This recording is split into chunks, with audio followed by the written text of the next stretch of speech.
Muy buenas tardes, apreciados estudiantes. El día de hoy vamos a iniciar el último capítulo de la materia que titula Flujo en orificios. Como objetivo de este último capítulo, eh, objetivo específico es el de estudiar lo que corresponde a los orificios y sus debidas aplicaciones en el vaciado, ya sea parcial o total, de depósitos de distinta sección transversal, ¿no? Ya sea esta una sección transversal recta o una sección variable. Así como también a partir de la ecuación de continuidad nosotros vamos a poder determinar el caudal de evacuación de la salida de estos orificios, ¿no? Entonces, dentro de la práctica profesional eh, es muy común ver este tipo de temas, ¿no? De temas en el cual nosotros debemos, como profesionales de la ingeniería civil, tenemos que tener la habilidad, la capacidad de poder resolver problemas respecto a flujos en orificios.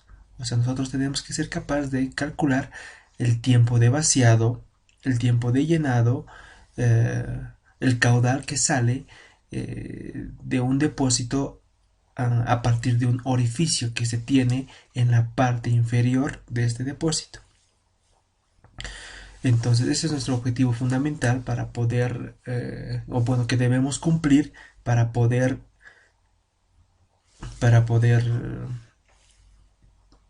tener claros todos los conceptos diferentes a los flujos en orificios. Entonces, como introducción, vamos a indicar lo siguiente, un pequeño concepto respecto a los orificios. Los orificios son considerados, evidentemente, aberturas o perforaciones de perímetro cerrado, ¿no? Y de una forma geométrica regular. Eso nos quiere decir que vamos a tener un perímetro cerrado que va a tener una figura geométrica muy, muy, muy regular, que puede ser un cuadrado, una circunferencia, que son los más cotidianos, o son las figuras geométricas más cotidianas vistas dentro de los orificios en depósitos, ¿no? Por lo general, estos orificios se encuentran por debajo de la superficie libre del líquido que contiene el depósito, ¿no? Pero no es siempre así. También estos orificios se encuentran en las paredes de los depósitos, ¿no? De los depósitos o en el fondo. Pero cuando hablamos de depósitos, no necesariamente estamos hablando de lo que es un depósito como por ejemplo un tanque de agua, ¿no? Cuando hablamos de depósitos también estaríamos hablando de presas. Las presas también son estructuras civiles que almacenan líquido, que en este caso son aguas. También tenemos canales por los cuales circula el líquido de un lugar a otro, canales abiertos, canales cerrados, o tuberías, que es lo que hemos estado estudiando hasta el día de hoy. Las tuberías también tienen algunos tipos de orificios más pequeños a lo que corresponde el diámetro de la tubería, que permite el paso ya sea de un tubo piezométrico que permite calcular su presión, ¿verdad? Entonces, prácticamente es el concepto del orificio, dos conceptos fundamentales, que evidentemente el orificio siempre se va a encontrar por debajo de la superficie libre de líquido y que puede estar ubicado ya sea en la parte inferior o en la pared de los depósitos, ¿no? Entonces, según el texto del profesor Acevedo Neto, los orificios pueden clasificarse según su forma, según sus dimensiones y también según el espesor de sus paredes. Bien, entonces según su forma podemos clasificar a los orificios en circulares, rectangulares, triangulares, mmm, tal vez tiene una sección hexagonal, un pentágono, etcétera, ¿no? Entonces, esas son una clasificación de orificios según su forma, pero lo que más cotidianamente se ve eh, en cuanto a orificios según su forma es la sección circular o la sección cuadrada, ¿no? Acevedo Neto también clasifica a los orificios según sus dimensiones, ¿no? Según sus dimensiones podemos tener orificios pequeños o orificios grandes. Hablamos de orificios pequeños si las dimensiones de este orificio son mucho menores que la profundidad en que se encuentra, ¿no? Entonces, si esto es muy pequeño a diferencia de esta profundidad, entonces estamos dentro de un orificio muy pequeño. Entonces, esa profundidad a qué se refiere? A que la dimensión vertical, que puede ser el diámetro, ¿no? O la altura de esta geometría de ese orificio, si es inferior a un tercio, ¿no? A un tercio de esta profundidad, entonces está dentro de la clasificación de un orificio pequeño. Pero si no se cumple esta condición de que la dimensión vertical del orificio es un tercio de la profundidad, entonces nos encontramos en un orificio de dimensión grande. También los orificios podemos clasificarlos según el espesor de sus paredes, ¿no? Evidentemente, dependiendo del espesor del contenedor o del depósito, este espesor también va a depender el espesor del orificio, va a depender del espesor de las paredes del depósito. Entonces, según Acevedo Neto, según el espesor de sus paredes, estos orificios pueden clasificarse en primera en un orificio de pared delgada, ¿no? Entonces, cuando un orificio va a ser de pared delgada, cuando la vena líquida, a esto se llama la vena líquida, el chorro o vena líquida, apenas toca la perforación, ¿no? La perforación en una línea que constituye el perímetro del orificio, ¿no? Entonces apenas toca, apenas, o sea, este espesor de pared delgada, el líquido que sale del depósito por el orificio, esta vena líquida apenas toca la superficie del orificio que genera el depósito, ¿no? Entonces, para este fin, los depósitos tienen que ser construidos con placas muy finas, ¿no? Finas, o en el caso de que se tenga un espesor de depósito muy ancho, entonces lo que se hace es un corte en bisel, ¿no? Un corte en bisel a 45 grados que genera ese espesor delgado que lo hace convertir a un orificio de pared delgada, ¿no? También podemos tener un orificio de pared gruesa, ¿no? De pared gruesa, donde el espesor E es mayor que una vez el diámetro por el cual el chorro se puede adherir al interior de la pared.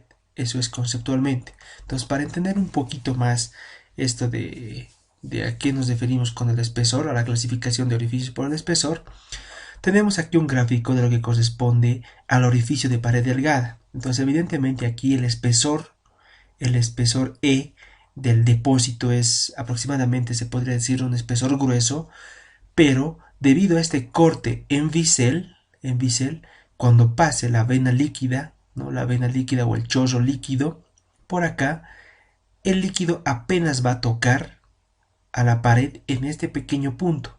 Entonces es por eso que en este caso el orificio es considerado como delgado, ¿no? O de pared delgada en bisel o biselada. Pero cuando tenemos este orificio en bisel, entonces si el depósito tiene un espesor menor a 1.5 veces el diámetro del orificio, entonces también está dentro de la clasificación de orificios de pared delgada. Pero, caso contrario, si el orificio tiene un diámetro igual a D y el espesor del depósito, que evidentemente ese espesor del depósito también genera el espesor del orificio, es mayor a 1.5 veces el diámetro, o sea, este diámetro del orificio, considerando de que es un orificio de sección circular, entonces estamos dentro de un orificio de pared delgada. Ustedes se preguntarán, ¿por qué solamente diámetro? ¿No? ¿Por qué solamente diámetro? Es por lo que generalmente se encuentra en orificios de depósitos secciones circulares, pero en el caso de que ustedes quieran identificar si es un orificio de pared delgada o pared gruesa y tienen un orificio de sección que no sea circular, por ejemplo, sección rectangular, entonces en lugar del diámetro, ustedes deberán considerar la dimensión menor de esa sección del orificio. Entonces, siendo un poquito más esquemáticos, si en lugar de tener como sección geométrica el del orificio una sección circular, entonces nosotros vamos a tener, por ejemplo, una sección rectangular. Entonces, para hacer el análisis de identificar si nuestro orificio es de pared gruesa o de pared delgada, entonces nosotros tenemos el entendido de que acá tenemos una longitud X y una longitud Y de la sección del orificio. Entonces, para hacer este análisis, ustedes deberán considerar la dimensión menor de la sección del orificio para hacer este análisis si es de pared delgada o de pared gruesa. Entonces, esta es la clasificación que nos proporciona el profesor Acevedo Neto en su manual de hidráulica, que nos permite identificar si un orificio se puede clasificar en función a su geometría, en función a si es de pared gruesa o de pared delgada, ¿no?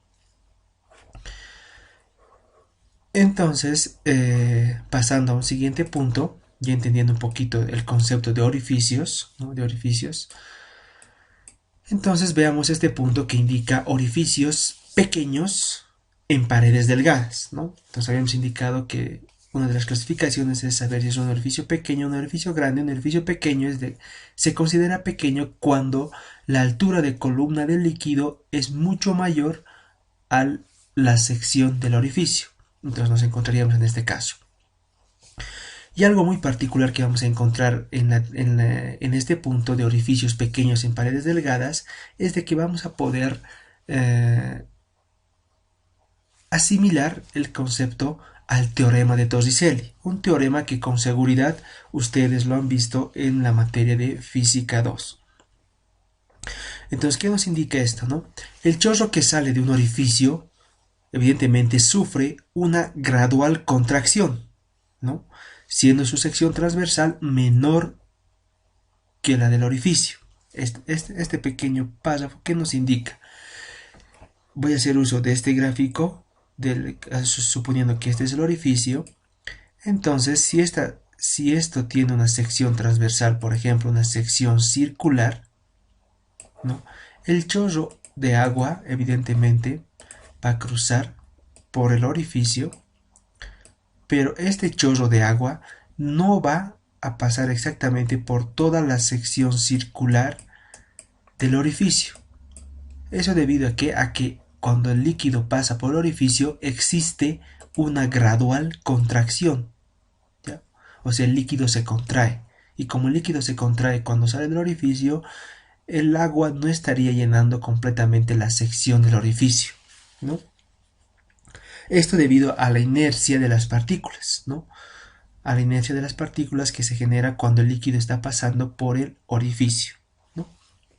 Entonces, si nosotros queremos hacer este análisis, entonces una vez más nos va a servir mucho los conceptos que hemos aprendido de la hidrodinámica.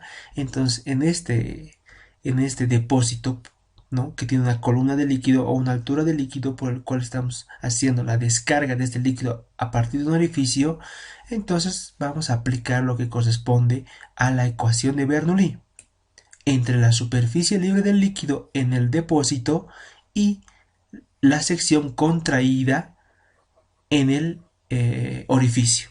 Entonces, si nosotros hacemos el análisis en estos puntos, ¿no? En el punto superior, en la superficie libre del líquido, y en la salida del líquido, nos vamos a encontrar con las siguientes consideraciones.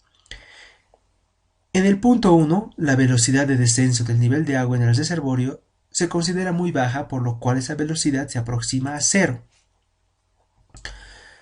La energía potencial de la ecuación de Bernoulli, ¿no? Que es la profundidad, es la altura de carga o carga sobre el orificio, ¿no? ¿Eso por qué? Porque estamos considerando que nuestro nivel de referencia está pasando exactamente por el orificio, ¿no? O sea, nuestro nivel de referencia está pasando exactamente por el eje del orificio. Eso correspondería a mi nivel de referencia, ¿no? Esto llegaría a ser mi nivel de referencia. La presión en el punto 1, que es la superficie libre del líquido, va a ser igual a una presión atmosférica, por lo cual esta presión atmosférica es aproximadamente igual a cero. De igual forma, la presión en el punto 2, que correspondería a la salida del agua en el orificio, también está en contacto con la atmósfera y también puede aproximarse igual a cero. Y la energía potencial o la altura potencial, como el nivel de referencia está pasando exactamente en el punto 2, que es en el orificio, se supone que es igual a cero porque ahí está el nivel de referencia. Entonces estas son consideraciones que evidentemente siempre las hacemos cuando hacemos un análisis por la ecuación de Bernoulli. Analizamos energía potencial, energía cinética y energía de presión, ¿verdad? Bien, entonces ese análisis que hemos hecho está plasmado en este pequeño gráfico. Si nosotros tenemos un pequeño depósito donde evidentemente en este extremo tenemos un orificio, acá tenemos la superficie libre de líquido. Sobre estos dos puntos, el punto 1, que yo lo genero arbitrariamente en la superficie libre de líquido, y el punto 2 justo en la salida del líquido en el orificio. Como tengo dos puntos de análisis y yo quiero aplicar a este sistema la ecuación de Bernoulli, entonces debo generar un plano de referencia en el punto más bajo. El punto más bajo va a ser exactamente el orificio.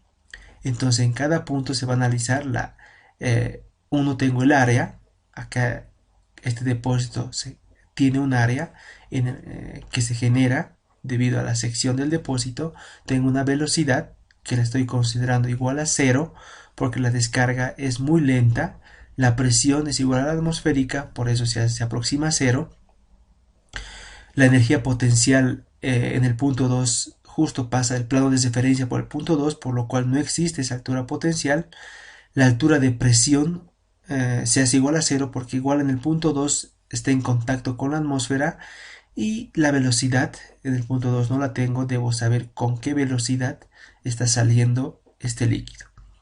Entonces, aplicando la ecuación de Bernoulli para líquidos ideales que tengo acá, veo que la energía potencial en el punto 1 es igual a h, la altura de presión porque esa atmósfera es igual a 0, esta velocidad se hace igual a 0 porque la descarga es mínima, es lenta. La energía potencial en el punto 2 también se hace igual a 0 porque el plano de referencia está pasando exactamente por ahí. La altura de presión también se hace 0 porque está en contacto con la atmósfera, y simplemente me queda la velocidad de salida del depósito. Pero ustedes se preguntarán por qué le llamo aquí velocidad sub t. Le llamo velocidad sub t porque para mí ahora esto se convierte en una velocidad teórica. Entonces, habiendo hecho este análisis, yo despejo esa velocidad teórica y me encuentro con esta ecuación, que la velocidad teórica de salida del líquido por el orificio es igual a la raíz cuadrada de 2 veces la gravedad por la altura. Entonces, esta ecuación se conoce como la expresión del teorema de Torricelli, ¿no? Que con seguridad lo han visto eso en la materia de física. Entonces, una vez más estoy indicando acá que B sub t corresponde a una velocidad teórica. ¿Y por qué teórica? Porque no se está tomando en cuenta las pérdidas de carga que existen en este sistema de vaciado del tanque. Si nosotros recordamos un poquito las pérdidas de carga localizadas, exactamente en este punto se va a dar a conocer una pérdida de carga localizada, que es por salida del tanque, ¿verdad? Había una pérdida de carga. Entonces, en esta expresión de Torricelli no se está considerando esa pérdida de carga que existe, por lo cual la llamamos una velocidad teórica, ¿no? Porque no toma en cuenta esas pérdidas de carga que evidentemente siempre existen. Entonces, la velocidad real, ¿no? Velocidad en 2 real que existe en la realidad, la velocidad con la que sale el líquido es menor a esta velocidad teórica. ¿Eso por qué? Porque existe pérdidas de carga.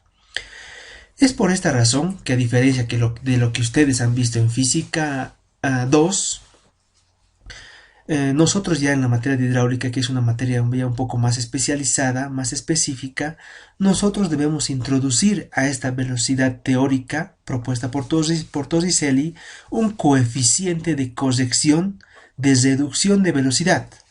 Y ese coeficiente de reducción de velocidad, por eso C sub B, un coeficiente de reducción de velocidad, es igual a la velocidad en el punto 2 real entre la velocidad teórica. Y esta velocidad teórica es menor, siempre es menor a 1, siendo un valor promedio de aproximadamente 0.985. ¿Eso por qué? ¿Por qué 0.985? Porque se ha demostrado experimentalmente. Entonces, si de esta ecuación, de esta pequeña ecuación del coeficiente de reducción de velocidad, nosotros despejamos velocidad sub 2, vamos a tener esta ecuación. Velocidad sub 2, que es la velocidad real en el punto 2, va a ser igual a ese coeficiente de reducción de velocidad por la velocidad teórica. Entonces, como yo tengo velocidad teórica igual a 2 veces la gravedad por la altura, entonces esa velocidad teórica está reemplazada acá y veo que la velocidad real en el punto 2 es igual a ese coeficiente de reducción de velocidad por la raíz cuadrada de 2 veces la gravedad por la altura. Este coeficiente de reducción de velocidad es determinado experimentalmente a través de la medida de las coordenadas que genera la trayectoria parabólica del chorro, considerando siempre como origen el centro de la sección contraída, ¿no? Eso se lo demuestra experimentalmente y eso es lo que con seguridad siempre se ve o siempre se veía, no sé exactamente si lo han visto en laboratorio, pero este es uno de los laboratorios que se realiza en la materia de cómo determinar estos coeficientes, ¿no? Entonces, experimentalmente sí es posible hacerlo y se lo determina a partir de la ecuación parabólica que genera el chorro cuando sale del orificio. Entonces vemos que sí es posible y lo esquematizamos de esta forma. Si nosotros tenemos el depósito, evidentemente tenemos una superficie libre de líquido, tenemos una altura de columna de líquido, tenemos ubicado el orificio, entonces cuando se realiza la descarga de este depósito, esta vena líquida o chorro de agua genera aproximadamente una trayectoria parabólica. Entonces esa trayectoria parabólica se mide a partir de del chorro contraído, ¿no? Habíamos indicado en un punto anterior de que cuando sale el chorro por el orificio, si nosotros tenemos una sección transversal circular, el chorro no sale exactamente por toda la sección circular, ¿no? No sale por toda la sección circular. A esto se llama contracción, ¿no? Eso por debido a las fuerzas de inercia que genera el líquido, ¿no? Entonces nosotros debemos generar un punto medio, ¿no? Un punto medio, eso correspondería al punto medio de la sección contraída. Y a partir de del punto medio de esta sección contraída se genera este sistema de ejes coordenados tanto en X como en Y. Y nosotros determinamos una curva parabólica del chorro, donde podemos, a partir de este eje de coordenadas, encontrar distintos puntos, ¿no? Para generar esa parábola. Entonces, como sabemos que el chorro vena líquida sale con forma parabólica del orificio, entonces podemos utilizar las ecuaciones de las ecuaciones de caída libre, de las ecuaciones parabólicas, de la física 1 que hemos aprendido en nuestras materias básicas. Entonces nosotros sabemos, ¿no?, que la ecuación de desplazamiento, ¿no?, es igual a la velocidad por el tiempo, ¿no? Desplazamiento es igual a la velocidad por el tiempo. Si de esta ecuación yo despejo el tiempo, ¿no?, entonces vamos a tener esta otra ecuación, desplazamiento entre velocidad. Si aplico las ecuaciones de caída libre, ¿no?, entonces por eso estoy determinando X para X desplazamiento y Y para caída libre. la ecuación de caída libre, un medio de la gravedad por el tiempo al cuadrado. Si de esta ecuación de caída libre para la coordenada y yo despejo el tiempo, entonces voy a tener que eso es igual a 2 veces su desplazamiento en la dirección y por la gravedad. Veo que estas dos ecuaciones yo las he puesto para t, las he igualado para t, entonces como son el mismo t, igualo estas dos ecuaciones. Podría ser esta una ecuación 1, perdón, podría haber sido esto una ecuación 1 y es una ecuación 2, igualando 1 y 2 voy a tener lo siguiente, ¿no? X sobre b igual a la raíz de 2 por y sobre g. De esta ecuación yo voy a despejar la velocidad y voy a tener esta otra ecuación. Pero además nosotros hemos evidenciado de que la velocidad en orificios, ¿no? Esta es una velocidad en caída libre, ¿no? Haciendo uso del desplazamiento y la ecuación de caída libre, habíamos deducido en un punto anterior de que la velocidad real en orificios, en el punto 2, la velocidad real en el orificio es igual a un coeficiente de reducción de velocidad por la raíz de 2 veces la gravedad de la altura. O sea, la ecuación de Torricelli, y yo le estoy haciendo afectar ese coeficiente de reducción de velocidad que se debe a la pérdida de carga que existe en la salida del depósito. Entonces, igualando estas dos velocidades, ¿no? Estas dos velocidades, tengo esta otra ecuación, ¿no? Estas dos velocidades las he igualado, tengo esta otra ecuación que ha salido de las ecuaciones de física y la ecuación de Torricelli afectado por ese coeficiente de reducción de velocidad. Entonces, yo, despejando este coeficiente de velocidad, veo que puedo determinarlo a partir de las coordenadas en X, ¿no? La coordenada en Y la altura H, que es la altura de contenido que tiene el depósito. Entonces podemos ver que experimentalmente la vena líquida que pasa por el orificio se contrae hasta alcanzar una sección de área transversal sensiblemente, ¿no? Sensiblemente menor a la del orificio. Eso quiero que quede claro. En el gráfico esquemático que les he planteado, casi lo he reducido a la mitad, pero en la realidad la vena líquida evidentemente no cubre toda la sección transversal, pero sí logra alcanzar, cubrir casi la totalidad, pero es sensiblemente menor a la sección real transversal del orificio. Entonces, esa pequeña contracción también debe corregirse, ¿no? También debe corregirse. Ahorita hemos hecho una pequeña corrección por la velocidad, ¿no? Por la velocidad de salida del orificio, del líquido en el orificio, pero debido a esa contracción que existe, en el líquido cuando sale del orificio, esa contracción también debe corregirse. Por eso también se tiene un coeficiente de contracción. Y ese coeficiente de contracción está dado por la siguiente ecuación. Como ahora estamos hablando de secciones transversales, entonces va a ser igual a un A sub 2, que es el área de la vena contraída, y A, que es igual el área real del orificio. Entonces, esta relación me va a dar el coeficiente de contracción. Entonces, el coeficiente de contracción es menor a 1, que experimentalmente se ha demostrado que adquiere un valor medio igual a 0.62.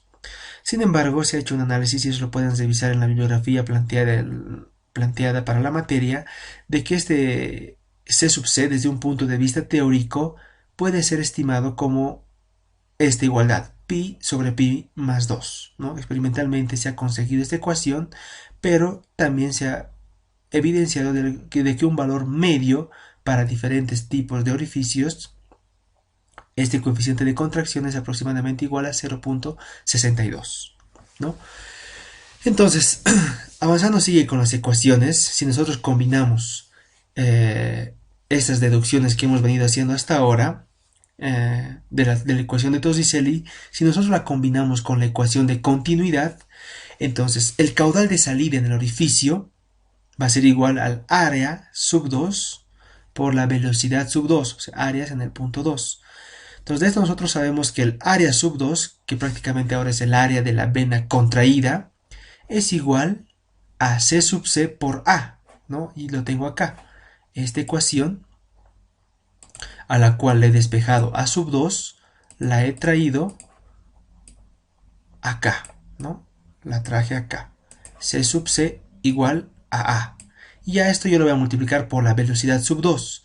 La velocidad sub 2 habíamos dicho que es un coeficiente de velocidad por la velocidad teórica que sale de la ecuación de Torricelli. Entonces de todo esto entiendo que C sub C por C sub B va a ser igual a C sub D por A, ¿no? Este es el valor de A, por la raíz de 2 veces la gravedad por la altura. Donde, ¿qué ha pasado acá? ¿No? ¿Por qué C sub D? C sub D, ahora C sub D, este valor de C sub D es igual a la multiplicación de C sub B por C sub C. C sub D es prácticamente un coeficiente que se obtiene a partir de la multiplicación, del coeficiente de reducción de velocidad por el coeficiente de reducción por contracción de la vena líquida, ¿no? Y la velocidad teórica ya está afectada por C sub B. Velocidad teórica es directamente la raíz cuadrada de 2 veces la gravedad por altura. Y A, el área de la sección del orificio, ha salido de la ecuación del coeficiente de contracción. Entonces este valor de C sub D es conocido en la bibliografía de hidráulica como el coeficiente de descarga, ¿no? El coeficiente de descarga que por lo general adquiere un valor de aproximadamente igual a 0.61, ¿no? Haciendo esas debidas multiplicaciones indicando de que C sub C es igual a 0.62 y C sub B aproximadamente igual a 0.985.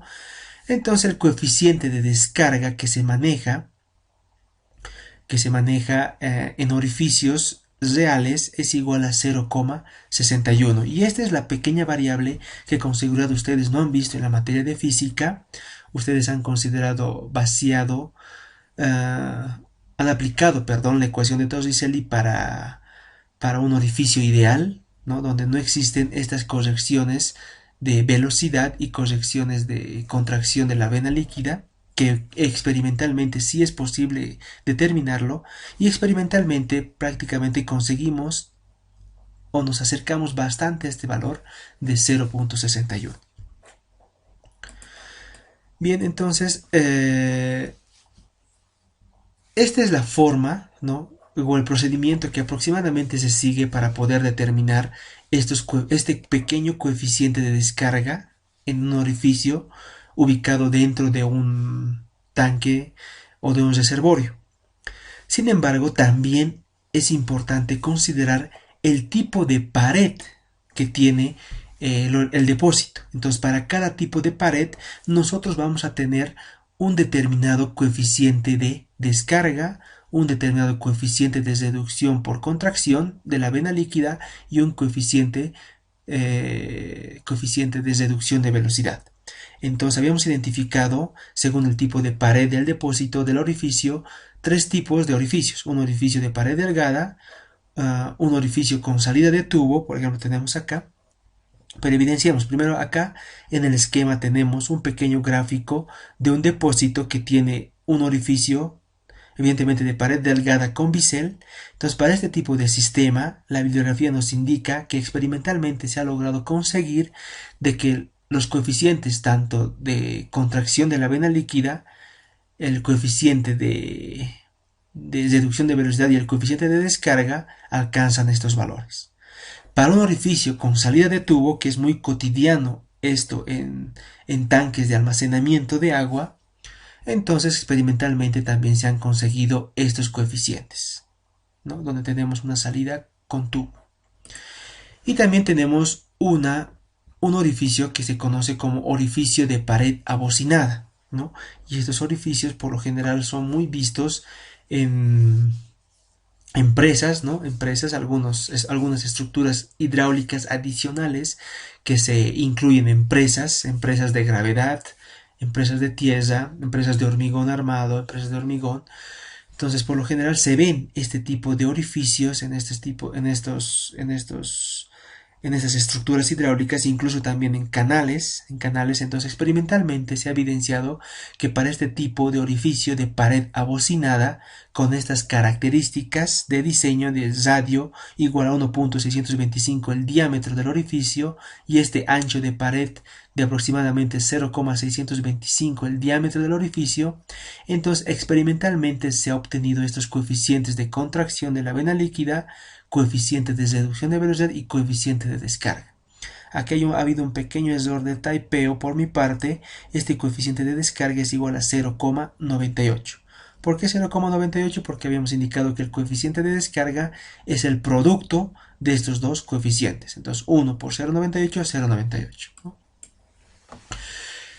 Entonces lo que se ha visto hasta ahora en cuanto a esta altura de columna de líquido, por lo general es una altura ideal que lo ha planteado el teorema de Torricelli, que lo plantea el teorema de Torricelli.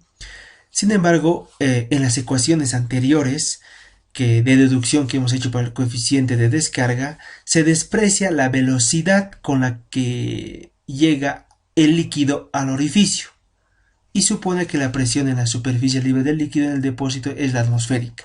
Entonces son algunas asunciones que hemos hecho para aplicar el teorema de Bernoulli y reducirlo al máximo, ¿no? Sin embargo, en la realidad estas suposiciones no son tan ciertas, por lo que la altura h, debido a estas suposiciones que no son reales, debe incrementarse. ¿Y cómo se incrementa? A partir de una suma de la altura más esta presión, ¿no? Esta presión que evidentemente, esta altura de presión en el punto 1, más la altura de velocidad, ¿no? Entonces, a partir de resolver esta ecuación, nosotros en la vida real tendríamos que calcular una h, no esta h, una h'. Sin embargo, para un cálculo rápido como proyectistas, podemos aplicar las ecuaciones que anteriormente se había indicado. Bien, entonces ya entendiendo de que cuando hablamos de orificios en la materia de hidráulica, no directamente se aplica el teorema de Torricelli, sino que a ese teorema de Torricelli yo debo hacerle afectar por dos coeficientes, un coeficiente de reducción de velocidad y un coeficiente de reducción por la vena líquida o coeficiente de contracción, y que el producto de estos dos coeficientes me da el coeficiente de descarga. Bien, entonces algo muy cotidiano que se calcula en este tipo de depósitos con orificios es el tiempo de vaciado, ¿no? Entonces nosotros debemos de tener la capacidad de determinar el tiempo que tarda el líquido o el depósito, perdón, en vaciarse a través de este orificio. Entonces tenemos las siguientes situaciones. Si no existe un flujo de entrada dentro del depósito, entonces el caudal que se va a determinar, el caudal de salida en el depósito, va a ser igual a un caudal instantáneo. Entonces ese caudal, a partir de la ecuación de continuidad, que es área por velocidad, va a ser igual a un coeficiente de descarga, ¿no?, que habíamos indicado que se aproxima igual a 0,61, multiplicado por A sub 0. Para nosotros ahora va a ser A sub 0 igual al área del orificio, multiplicado por 2 veces gravedad por altura, la velocidad teórica. Entonces, de esa forma nosotros calcularíamos un caudal instantáneo dentro de un depósito, ¿no? Sin embargo, si nosotros hacemos de este pequeño depósito, nosotros queremos calcular el tiempo que tarda en vaciarse a partir de este orificio, entonces a partir de este esquema, ¿no?, podemos ver que nuestro depósito tiene una sección transversal regular a lo largo de toda la altura de este depósito. Entonces yo voy a aplicar un diferencial de altura en este depósito y veo que la variación del área desde este punto hasta el vaciado completo del depósito, que sería este nivel de referencia, prácticamente no varía esa sección transversal, eso tomen en cuenta. Entonces, a partir del diferencial de h, yo tengo del nivel de referencia una altura h, y veo que cuando el tanque está completamente lleno, tengo una altura h1, que me indica que el tanque está completamente lleno, y tengo una altura h2, donde me está indicando que el tanque en algún momento tiene una altura distinta a h1, que lo que me refleja es que el tanque se está vaciando. Entonces, a partir de esas consideraciones, y suponiendo que el depósito en este caso tiene una sección transversal recta, o sea que no varía en toda la altura, lo cual implicaría que el área de ese depósito es igual a una constante. Entonces, en un pequeño instante, en un diferencial de tiempo cualquiera, vamos a tener un diferencial de volumen. Entonces, por el concepto de caudal, que es igual al volumen sobre el tiempo, entonces nosotros sabemos que para un caudal, para ese caudal, eh, vamos a tener un diferencial de volumen para un diferencial de tiempo. Entonces, de esta ecuación del caudal, yo despejo el diferencial de volumen que estoy adoptando, que va a ser igual al caudal por el diferencial de tiempo. Entonces, el diferencial de volumen va a ser igual a un coeficiente de descarga, ¿no? De descarga por el área del orificio por la raíz de 2 veces la gravedad por la altura por el diferencial de tiempo. Entonces, al mismo tiempo, nosotros sabemos que el diferencial de tiempo en el depósito disminuye un volumen dado. Entonces, por eso el signo menos. ¿Por qué el signo menos de este diferencial de volumen? Porque estamos tomando en cuenta de que el tanque está disminuyendo su nivel de agua, ¿no? Entonces, si nosotros vemos el diferencial de volumen va a ser igual al área del depósito multiplicado por el diferencial de altura.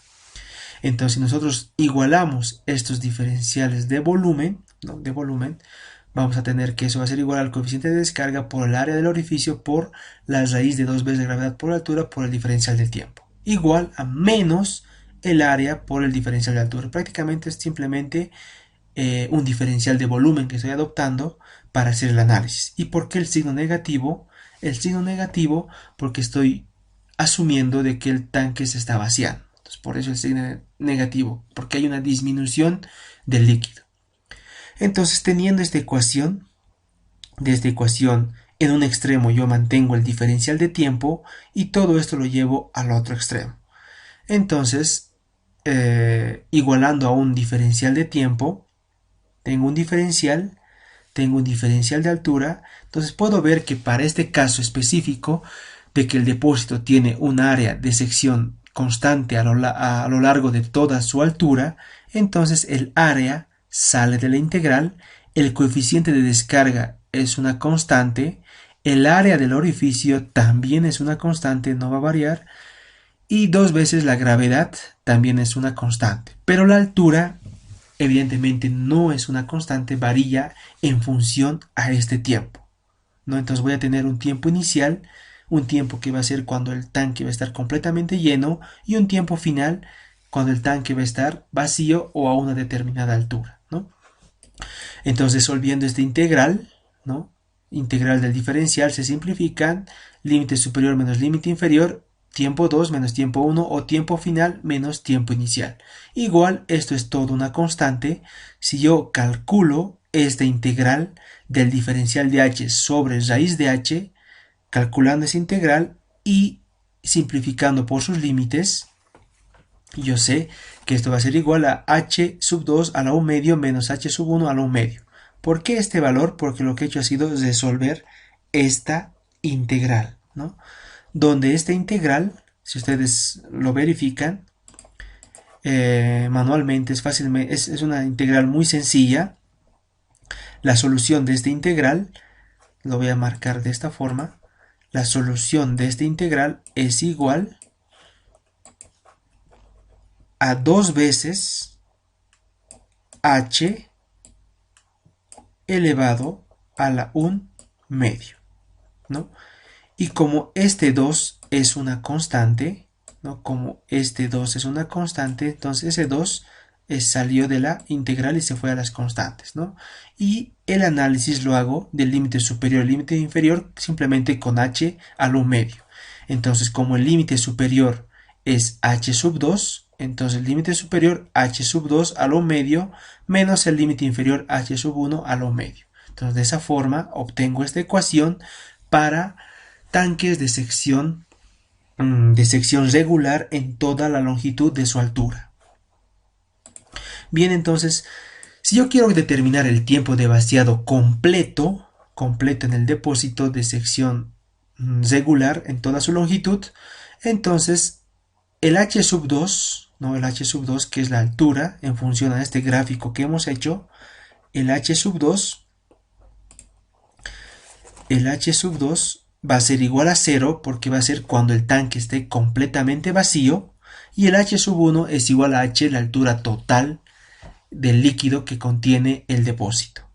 Entonces, como h sub 2 es igual a 0, esto se hace 0 y esto se hace menos h, ¿no? Entonces, este menos, con el menos que existía acá, van a disculpar acá, se me olvidó poner el signo menos, eso lo van a corregir por favor. Acá en esta ecuación, no me había dado cuenta, en esta pequeña ecuación lo que le hace falta es el signo negativo, ¿no? Entonces este signo negativo con este otro signo negativo hacen que esta ecuación se vuelva positiva y se queda simplemente h con raíz de h, ¿no? Entonces con esta ecuación para sección del depósito regular en toda su longitud, yo voy a poder calcular el tiempo de vaciado total de ese tanque, ¿no? Entonces de esa forma yo voy a poder calcular el tiempo de vaciado, ¿no? Entonces esta ecuación de acá puede tomar esta otra forma donde vemos que la expresión de t, que es igual al tiempo final menos el tiempo inicial, también puede tomar esta otra forma para un caso general, ¿no? Para un caso general en donde no se tenga que calcular el tiempo de vaciado completo. Por ejemplo, les dicen que calculen el tiempo que tarda en vaciarse el depósito a una determinada altura. Entonces ustedes van a poder identificar distintas alturas. Entonces esta ecuación estaría generalizado para cuando ustedes quieran calcular el tiempo de vaciado hasta una determinada altura, ¿no? Entonces tenemos estas dos ecuaciones, esta primera para calcular el tiempo de vaciado completo, pero esta otra para calcular el tiempo de vaciado, ¿ya? El tiempo de vaciado se podría decir parcial. Bien, entonces, teniendo en cuenta que el volumen evacuado en esa sección transversal es el tiempo 2 menos el tiempo 1, el tiempo final menos el tiempo inicial, y el área de la sección transversal es H1 en función de H1 menos H2, la ecuación también puede simplificarse de esta forma, ¿no? El volumen evacuado entre el caudal medio en unidades de metros cúbicos sobre segundo. Entonces, de esta forma, esta ecuación simplemente es una reducción, ¿no? Una reducción de la anterior ecuación que identifica que tenemos un volumen evacuado entre un caudal medio del sistema. Pero lo que quería más que todo es resaltar en que si ustedes quieren calcular el tiempo de vaciado, deben utilizar estas ecuaciones, ¿no? Bien, entonces este es para el caso, ¿no? Este tiempo de vaciado es para el caso 1 de que la sección del depósito es regular y que además se tiene un flujo de entrada de caudal instantáneo. Pero ¿qué pasa cuando tengo un flujo de entrada constante menor que el flujo de salida a través del orificio que se tiene, ¿no? Entonces, para eso, ustedes tendrían que calcular dos tipos de caudales, un caudal de salida, que corresponde al caudal de salida del orificio, y un caudal de entrada hacia el reservorio, ¿no? Hacia el reservorio o hacia el depósito.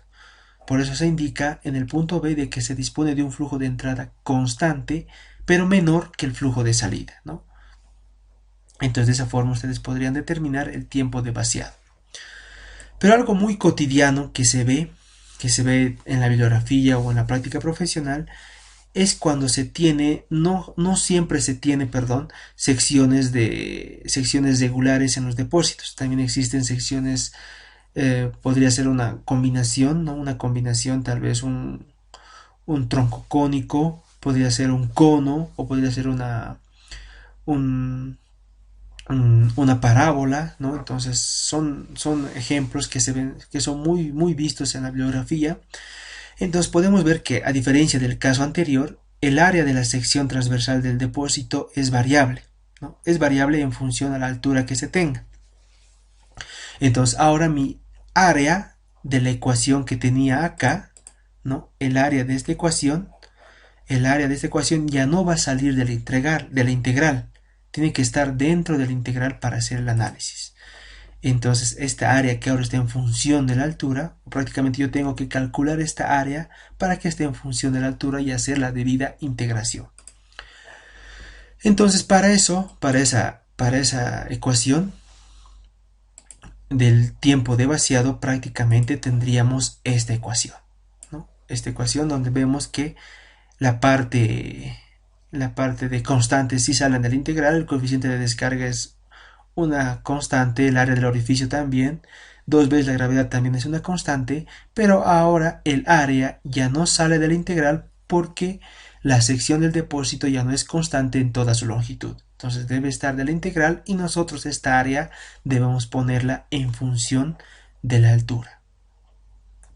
Entonces esta es la parte teórica que corresponde a depósitos, pero donde más yo quería ahondar es de que hemos podido deducir las ecuaciones para calcular el tiempo de vaciado de depósitos de sección regular y de sección variable. Y algo que se ha incorporado de conocimiento a lo que es la parte de tiempos de vaciado en depósitos que han visto evidentemente en la materia de física es este pequeño coeficiente de descarga. Este coeficiente de descarga, con seguridad que los libros de física no lo muestran mucho a detalle, porque es un coeficiente de descarga que se ve en la práctica real, ¿no? En la práctica real. Entonces, un coeficiente de descarga que puede ser determinado en laboratorio y que ha sido determinado en laboratorio y que por lo general alcanza un valor de 0,61 o 0,62 dependiendo del tipo de orificio que se esté analizando. ¿Okay? Entonces estas son las ecuaciones que ustedes tendrían que utilizar para calcular los tiempos de vaciado.